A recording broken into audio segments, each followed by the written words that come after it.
Welcome to the deep dive, where we take the sources you give us, and we really try to like boil it down to the most fascinating and the most important things, especially for you. Yeah. So, today we're going to be doing a deep dive into the world of 17th and 18th century theories of emotions. Ooh, exciting. I know, right?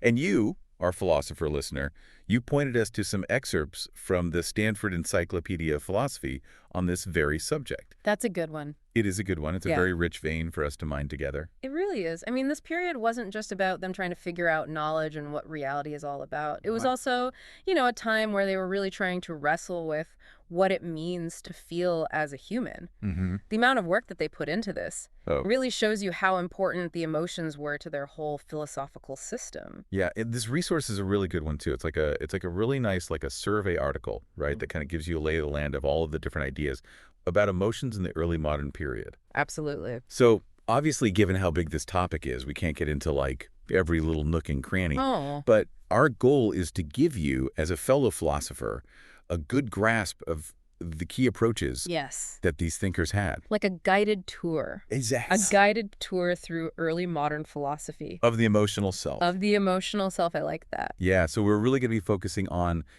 how the words they used to describe emotions changed, the ways that they tried to categorize these experiences, and then also all the big philosophical questions that their theories of emotion brought up about the mind, the body, action. Right. And I mean, it's just so interesting to see how something as personal as feelings Right. connect to other things like medicine and ethics and even, early political thought. Totally. It's wild. And this is what I think is really cool about this is we're going to uncover some stuff that I think you'd be really surprised about. Yeah, Like terms that we use today that seem very simple, like passion or sentiment, they meant different things back then. totally. Even really calm states of mind, they thought were really important emotions. Yeah. And then the connections that they made between feelings and these other areas of inquiry, just get ready.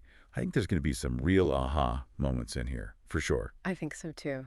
Okay, so let's unpack this. And, the first thing that kind of jumps out at you, I think, especially as a philosopher, is, how tricky it is to understand these theories because the vocabulary is always changing. Totally. That's a really important place to start. Mm-hmm. The source material really digs into this and how the vocabulary of emotions back then wasn't just different from ours today. It was changing a lot even in that time. Yeah. Like 17th century thinkers, they really loved terms like passion, affect, affection. Mm-hmm. And then when you get to the 18th century, sentiment starts to become the popular word. Yeah, it wasn't just like they were all synonyms, like these terms were like interchangeable. Right. But each one had its own baggage, Exactly. its own kind of implications. Yes. And even just the word emotion back then, Oh, yeah. that meant often like a physical movement or like a physical agitation. Yeah, very different. Which is so different from how we think of emotion today. Right, which is much more internal. Yeah, very internal. Right. So I think if we go into this with our modern definitions, Right. I think we're going to miss some of the important things that they were getting at.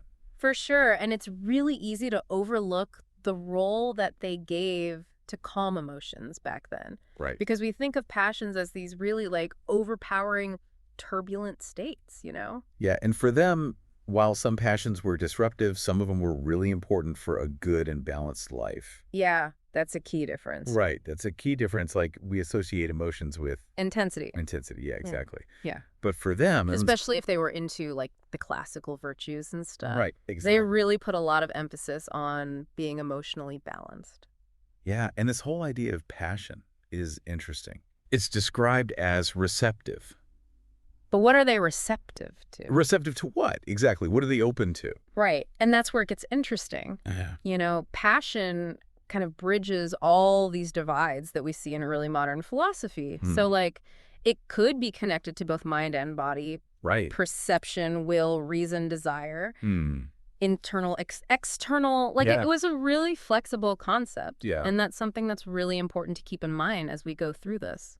So as philosophers reading these theories, I think we have to be really careful Oh, yeah? about the terms they use, right? It's like, It's like they're using a different set of tools. yeah, exactly. Pure. Like a slightly different toolkit. Yeah. So now, where did they get all these crazy, intricate ideas. They couldn't have just thought of it all on their own in the 17th century. Of course not. The entry really goes into the intellectual history here. Yeah. And it turns out they owed a lot to people who came before them, especially Aristotle. Oh. Ooh, big surprise. Of course, right. But not just directly from Aristotle. Okay. They also got it through other people, like the Stoics and medical thinkers, especially Galen. Okay. And then Cicero, and the Scholastics, especially Aquinas. So it's like Aristotle laid the groundwork. He did. And then all these schools of thought. They were like the middlemen. Right, like translated and interpreted. Yeah, exactly. Yeah. So like Stoicism Mm-hmm. had a big influence. Yeah. And not only from the original texts, but there was like a neo-Stoic revival in the 16th century. Oh, wow. So it was coming from both sides. Yeah. But like in any good philosophical discussion, they didn't just take these old ideas No, they at face value. Yeah, they have to challenge each other. They critique them. They had different reactions. Like who are some examples of people who challenge those old ideas? Well, like Descartes and Spinoza. Yeah. Even though they maybe took some things from the Stoics, they were very clear that they didn't like the idea that passions come from bad judgments. Okay. And then you've got people like Pascal and Malebranche, Yeah. who loved Augustine. Okay. And they said, no, humans are weak. They need God's grace. Yeah. Which is totally different from what the Stoics said about self-control through reason. Right. So it was already, from the beginning, there were a lot of different ideas going on. Yeah, there's a lot of debate. Yeah, not just one straight line of thinking. Yeah, and besides Aristotle and the Stoics, there were other ancient sources too. Like what? Well, the Hippocratic and Galenic medical traditions were huge. Mm-hmm. They gave us a lot of the words we use to talk about emotions from a physical point of view, Right. like humors and animal spirits. Right. Right. And then you have Aristotle and Cicero again, but this time it's their work on rhetoric. Yeah. And that gave them a framework to classify and even like control emotions. Oh, interesting. And that probably led to all those long lists of emotions we see. Right. Right. And then there were popular books too, like Juan Luis Vives, who wrote a lot about emotions. So it's like this really interconnected intellectual world. Exactly. Right, where ideas were kind of going back and forth. Oh, yeah. There's this great example in the entry Yeah. where Spinoza might be paraphrasing Montaigne, Okay. but Montaigne was quoting Cicero, Wow. It's like a chain. all without saying where they got it from. Yeah, yeah. Or Yeah. like a chain of ideas. Yeah, and as philosophers, I think what's really cool is how the words they used, passion, perturbation, affect, sentiment, they all come from these old Latin and Greek terms, Oh, wow. like pathos. Okay. And even the arguments they had about what emotion are they appetites or judgments or something else, Mm-hmm. those go all the way back to Aristotle, the Stoics, Yeah. Augustine. Yeah, and the whole mind-body connection. Yeah, that's a big one that's been around forever. It's been around forever. And, you know, the question of how much we can actually control our feelings. Yeah, yeah. That was a big one for them, too. It seems like they were struggling with the same stuff that we are now, Totally. right? Like, what are emotions? What do they do? Yeah, what do they do? Are they good? Are they bad? How much power do we have over them? How much power do we have over them? Yeah. Exactly. And, I mean, they did think that pleasurable emotions were generally good.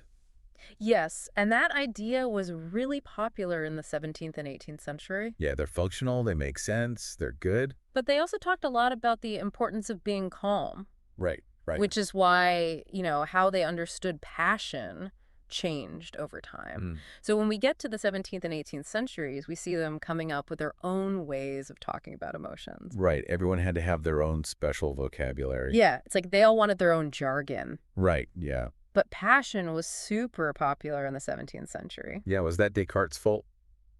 Because of his book, Passions of the Soul? Well, it definitely had a big impact. Yeah. And, his whole thing was that passions are passive. Like something happens to you. And that probably made people use the word passion more. Okay, but it wasn't the only word. Oh, no. They also used affect, sentiment, perturbation, even emotion. Mm-hmm. But those weren't always super clearly defined. Right. Like passion was for Descartes. Yeah. And as we said, emotion just meant motion back then. Right, so the terms were kind of still evolving. Yeah, they hadn't settled into the categories we use today. Yeah, and it's interesting. It seems like the word they used kind of told you what their philosophy was. Oh, yeah, totally. Like it was a signal. Exactly. Like Descartes saying passions are a type of perception, Right. or Spinoza saying affects are all about ethics and his whole system of metaphysics, Mm-hmm. or Pascal and his Augustinian focus on love. Right. Like it all connected back to their big ideas. It's like a philosophical shorthand, right? It is.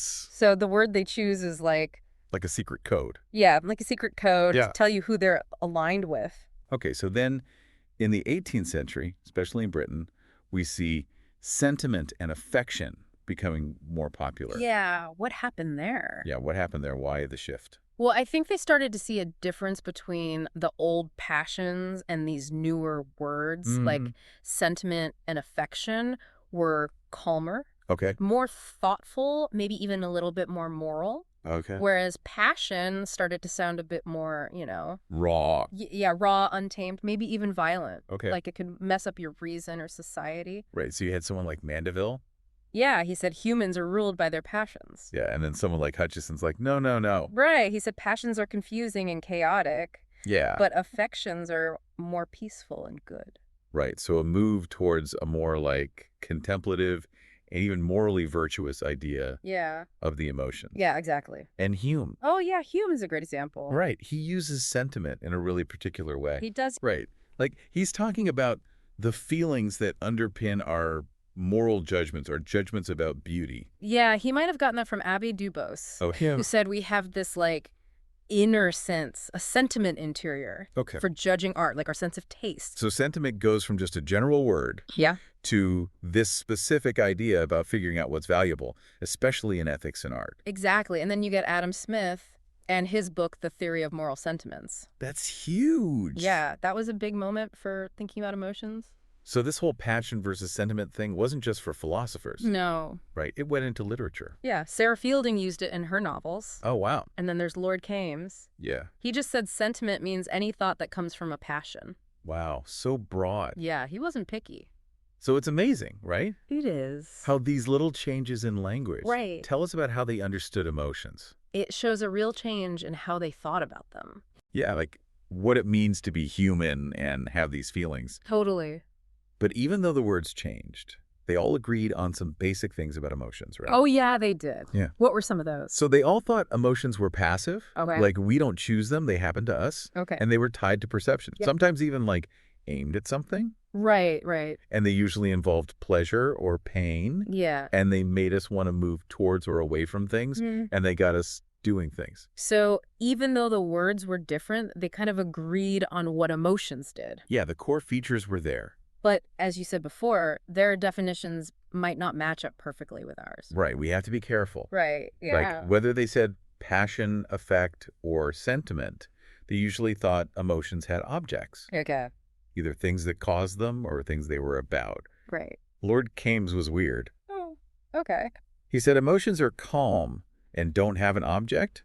Which is the opposite of what everyone else thought. Okay, so he was the outlier. He was the ally. Right, he was the exception. Exactly. And sometimes their words just couldn't capture everything. Yeah, that's true. Right. Like Descartes had this idea of internal emotions. Yeah, and he didn't really develop it much. Yeah. And Spinoza talked about basic effects and then more complex emotions that showed you had strength of mind or blessedness. Yeah, like they were trying to fit new ideas into old words. Exactly. And we have to be careful about passion, right? Oh, yeah. Because today we think of it as this really intense, like maybe even sexual thing. Right, but back then it wasn't always like that. Right. It didn't get that meaning until later in the 18th century. Oh, yeah. Before that, it could be about calm stuff, too. Yeah. Like wonder or searching for truth. Yeah. Like Hobbes said, competition and glory were passions. Oh, interesting. And then you have the whole medical side of things Well, like splenetic humor or Right. melancholy, which gave them another way to think about emotions. So it's like they had all these different ways of talking about the same stuff. Yeah, it was messy, but also kind of cool. Yeah, it was a messy time. And besides trying to define emotions, Mm-hmm. they really loved to categorize them too. Yeah, it's like they were obsessed with classifying emotions. They were. The 17th century was all about making lists. It was Like they wanted a complete taxonomy. a taxonomy of feelings. Yeah, exactly. It's like they were trying to create a periodic table of emotions. Totally, totally. Like figure out all the elements Yeah. and then how they combine. And then how they combine to make, sadness, joy, anger. Descartes, he kept it pretty simple. Yeah, he only had 6. But then you have Hobbes and Spinoza, Oh, their lists were huge. like pages and pages. Pages and pages. Wow. They didn't hold back. And even Locke and Hume. Yeah, they got in on it too. Okay. Hume even had subcategories. It's funny to imagine these guys just spending hours Just listing out emotions. listing out emotions. Yeah, like, what else is there? Oh, I've got one. Right. Exactly. But it wasn't just them. Oh, They're no. big names, right? The entry talks about Wright and Kofito. Yes, and there was even a play A play? called Pathomachia, Okay. and it was all about the taxonomy of emotions. That's wild. It was. Okay, so these lists were connected to, how they tried to categorize things in general, Yes. right? And in the 17th century, they really wanted to figure out the principles behind these categories. Right. It wasn't random. It was Mhm. systematic. Okay. And this was partly because they were trying to be scientific, Right. like they were doing in other areas. Yeah, like the scientific revolution. Yeah, exactly. Ugh. And partly because they wanted to prove that people before them were wrong. Yeah.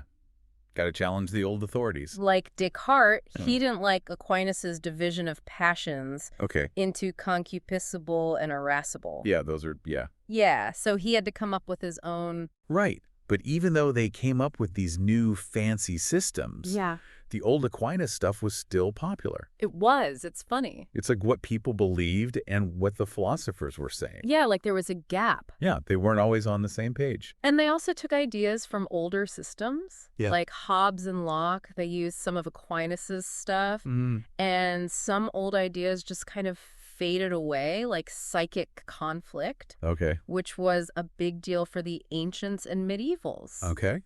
They used that to distinguish passions, but they started to realize that one emotion could lead to all sorts of different motivations. Yeah, it's more complex Much more complex. than just conflict. Yeah. So what were some of the big ways they categorized emotions? Well, one was whether an emotion was good or bad. Okay. But there were two ways to think about that. Okay. First, whether it was aimed at a good or bad thing. Right. And second, whether the feeling itself was good or bad, Okay. like pleasurable or painful. Right. And later on, some people started to say that maybe how we judge something depends on how we feel about it. Interesting. They also started to talk about neutral emotions like Yeah. wonder. Wonder. That was a popular one. Yeah. And some people thought there was one main passion, like Descartes with wonder Yeah. or Hobbes with glory. Right, right. And then there was the whole simple versus complex thing, like figure out the basic emotions Okay. and then see how they mix to make the complicated one. Right, like the building blocks. Yeah, the building blocks. Okay. And they often put these simple passion into opposite groups. Okay. Like love and hate, Descartes, Malebranche, Spinoza, Wright, Hume. They all did that. Wow, so many. And then you have classifications that were based on what the philosopher was trying to prove. Okay, give me an example. So in 18th century Britain, they were all about benevolent emotions. Okay. Because they were arguing with Hobbes and Mandeville. Yeah, they were all about selfishness.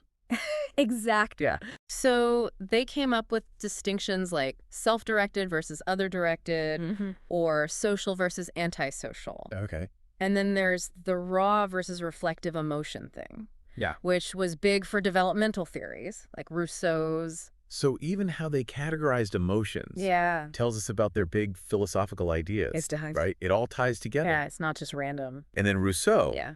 he and some other 18th century folks weren't so into the whole system thing. Yeah, they were more interested in how emotions developed and their role in society and morality. Yeah, not just categorizing for the sake of categorizing. Exactly. So we've talked about how they defined emotions and how they categorized them. Yeah, lots of lists. Lots and lots of lists. So many lists. But why did they care so much? Yeah, good question. Like, what were the big philosophical issues behind all this talk about emotions? Right, because this wasn't just a side project for them. No, it was tied to everything. Yeah, the entry makes that very clear. Yeah, so let's start with metaphysics. How do they fit emotions into their big ideas about reality?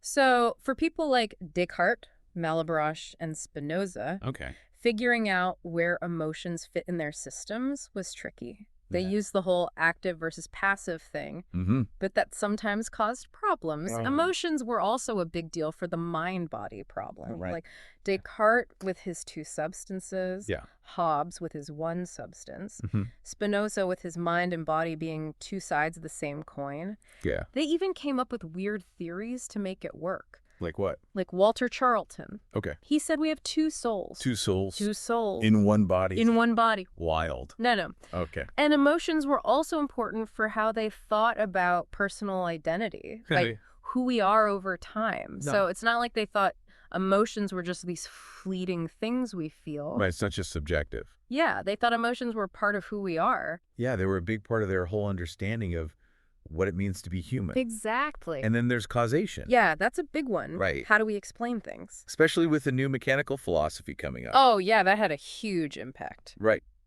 Did that change how they thought about emotions? It did. A lot of them tried to explain emotions mechanically, Okay. like little machines. Yeah. Even Descartes, who wasn't all about the mechanical stuff, gave a pretty detailed mechanical account of emotions. Yeah. And Hobbes and Spinoza went even further. Okay. They said emotions are all about physical movements in the body. Okay. No purpose or goals involved, Wow. which was the opposite of what Shaftesbury thought. Okay. He said emotions are all about purpose. Right. And that you can't just explain them like machines. And then you had the empiricists. Yeah, in the 18th century. They were all about pleasure and pain. Yeah, they said those were the drivers Okay. at how we connect ideas in our minds. And that led to associationist psychology, Yeah. which was all about creating a science of man, like Mhm. Hume and Hartley did. Right. So they were trying to figure out if you could be scientific and still acknowledge that emotions are personal and subjective. Yeah, so interesting. And then there's philosophical psychology itself. Okay. Where did they put emotions in the mind? Yeah, how did they think about that? Well, Descartes put them under perception Oh. because they're passive, Right. especially in relation to the body. But Spinoza said every emotion involves a judgment. Okay. You have to evaluate something to feel something. Yeah. And in the 18th century, things shifted. Okay. They started to think of emotions more like sense perceptions. Okay. Like Hutcheson said, we need more senses More sense. to account for all the different feelings. Wow. And Hume said passions are strong, vivid impressions. So they're not just thoughts, they're like really powerful feelings. Exactly. And they started to focus more on how emotions feel. Right. The subjective experience. Yeah, what it's like to feel them. But they still cared about what they were aimed at. Right, the content, like Yeah. Hume's indirect passions, Yeah, okay. which was a bit of a problem for the British atomists because their whole thing was about breaking everything down into tiny pieces. Yeah, but they still thought emotions had something to do with judgment. Yeah, especially for morality and art. Right, so they were connected to how we evaluate the world. Exactly. So they're moving away from thinking of emotions as these things that are controlled by our thoughts Yeah. towards like emphasizing the feeling. Right, but not forgetting about the content. Right. That what it's aboutness. Exactly. And no matter where they put emotions in the mind, they all agreed they make us do stuff. Yeah, motivation. Right, that's a bit. Everyone agreed emotions were motivating. Pretty much. Really? Yeah, they were central to practical reasoning and ethics, Okay. especially in the 18th century with all those spectator theories. Right, where it's about how we judge others. Yeah, and even for theoretical reasoning. Really? Yeah, like wonder for Descartes, curiosity for Hume. So they weren't just about practical stuff. They were about learning, too. Totally, and for figuring out how things work. Okay. Like Hobbes with his internal motions, Okay. and the associationists with their chains of ideas. So this idea of a purely rational being, like Mr. Spock, making decisions without feeling anything, Yeah. that's not how they saw it at all. No, they thought emotions were what made us tick. Yeah, the engine of thought and action. Exactly. Now, what about knowledge? How did emotions fit into their theories about how we know things? This is where the whole reason versus emotion thing gets really interesting. Okay. Like, it wasn't just Mr. Spock versus Captain Kirk. They knew emotions could mess us up sometimes, Right. but a lot of them also thought they were really important for how we learn things. Okay. Like Malebranche, Arnauld, Nicole, Estelle, they all talked about this, And Descartes, too. especially Descartes. He said passions are useful for both practical stuff and theoretical stuff. Okay. Like,